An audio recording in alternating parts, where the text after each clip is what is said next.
Cancer. So, tingnan natin, Cancer, gabay kapalaran pagdating sa yung love life ngayong third quarter, July, August, September. Okay, pagdating sa love life ni Cancer. So, Cancer, maganda pa rin na alam nyo ang inyong Sun, Moon, Rising, and Venus sign para sa iba pang guidance or baka mas makaresonate ka sa iba mo pang sign. Tingnan natin, gabay kapalaran pagdating sa love life mo ngayong third quarter. Okay, so sa mga nais pala guys magpa-private reading, iiwan ko na lang yung link ng aking Facebook sa atin pong description box below. Okay. Cancer.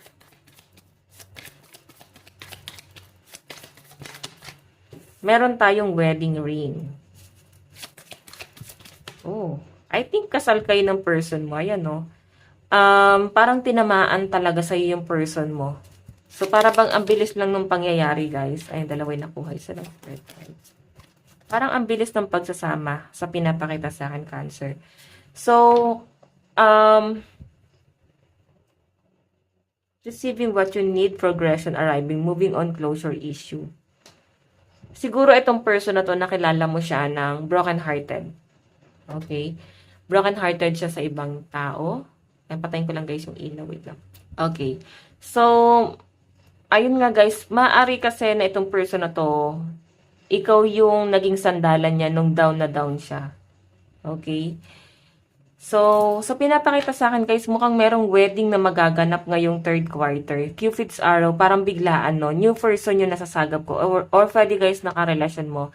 Maaring ano ba to? May plano na kayo guys magpakasal ng person mo. Yung iba sa inyo, maaring may magpo-propose. Wedding ring. Or pwedeng bibigyan ka ng person mo ng promise ring. Or pwedeng, ayun nga, may magpo-propose. Then pag-iipunan na siya, no? Parang pag-uusapan nyo na. Sa pinapakita kasi sa akin dito, Cancer, hindi ka na guys kayang pakawalan ng person mo. Mukhang willing siya ulit na ayusin, no? Maayos yung buhay niya. Then I think ikaw yung nakapagpaayos sa buhay niya eh. And Cancer, sa pinapakita sa akin dito, pwede naman na kaya may wedding ring dyan is ano ba to? Kaya may past person na pinakita sa akin, broken hearted siya sa past person. And sa pinapakita sa akin, baka kasal siya dun sa past person or pwedeng nagsama sila kung di naman kasal. Then ngayon guys, bumabalik sa buhay mo itong person na to, Cancer. Okay, sa pagbabalik niya rito, para bang mahal na mahal ka talaga niya.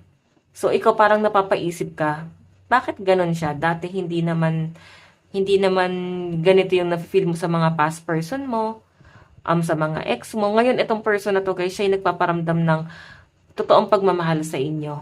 Okay, ayan no, welcome, love, meeting the one, open your heart, getting together, perfect. So, new person yung nasasagap ko rito. Cancer. So, parang alam niyo yon sa pagkikita niyo ulit ng person mo, or sa pagbabalik niya, pwede kasi na itong person na to, kilala mo na talaga siya before. Or pwedeng ex mo lang din pala talaga. Sabi ko nga guys, pwedeng committed siya sa iba. Pero sa malinaw kasi guys na pinapakita sa akin, pwede itong person na to, iniwan ka niya before. Okay, pwede nagpakasal siya sa iba. Tapos ngayon bumabalik siya. Cancer. Or ilagay nyo na lang guys yung sitwasyon nyo doon sa iba kong sinabi na description kasi masyadong malawak yung energy. Pero sa pinapakita sa akin guys, Cupid's arrow, mukhang handa siyang panindigan ka dito. Okay, mahal na mahal ka nitong taong to guys. Parang bigyan mo siya ng chance, ayusin niya yung buhay niya. Bigyan mo lang siya guys ng pagkakataon na pumasok ulit sa buhay mo. Okay, pero I think guys naayos niyo naman na to. Okay? Kasi ito na nga, may usapan pa nga sa inyo about wedding. Siguro hindi ka makapag-decide. Oh, di ba? May stab in the back dito eh. Hindi ka makapag-decide eh. Parang sasabihin mo sa kanya na bigyan mo ko ng time na mag-isip kasi hindi madali yung ginawa mo sa akin. Sinaktan mo ko. Parang yun. Okay? Tignan pa natin. Cancer. Related pa yung card ko.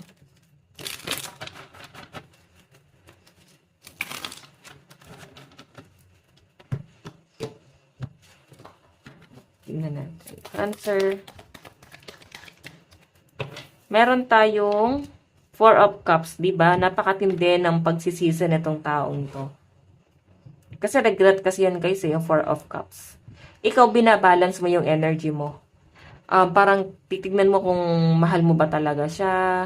Pero nandun ka sa point na ano mo pa rin siya guys. Tinitignan mo pa rin yung mga positive tungkol sa kanya na magagandang bagay na ginawa niya sa buong pagsasama nyo guys. Okay? Tignan pa natin. Meron tayong Five of Swords in reverse.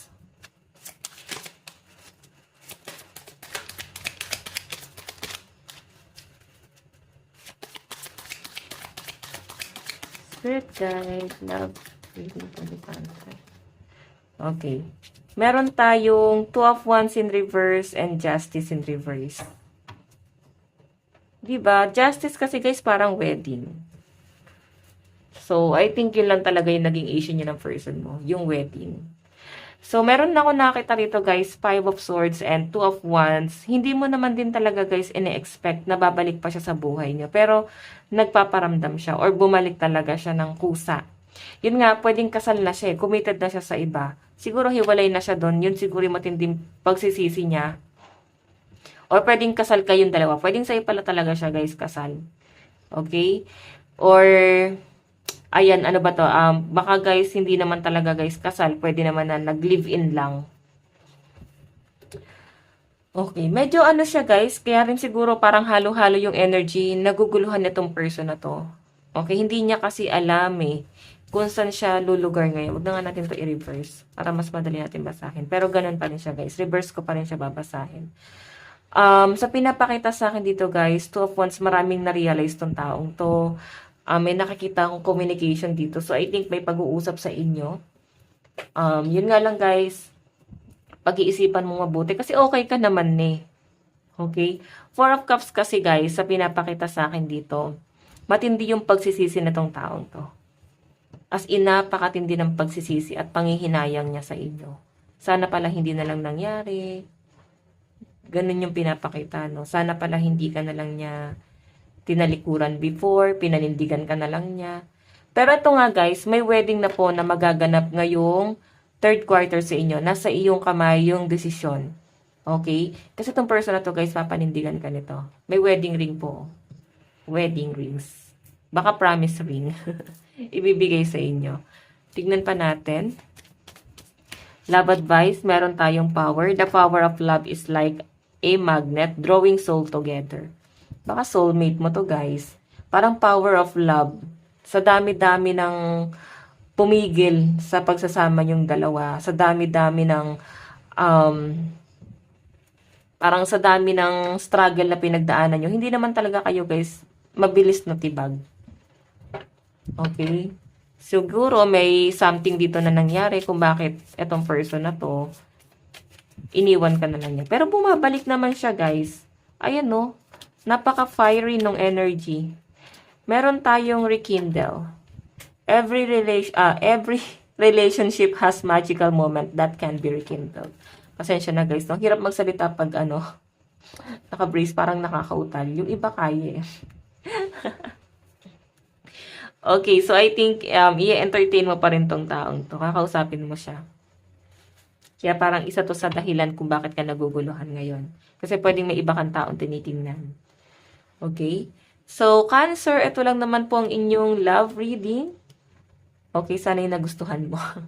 Okay, bukas po ulit. God bless and love you all. Bye-bye po.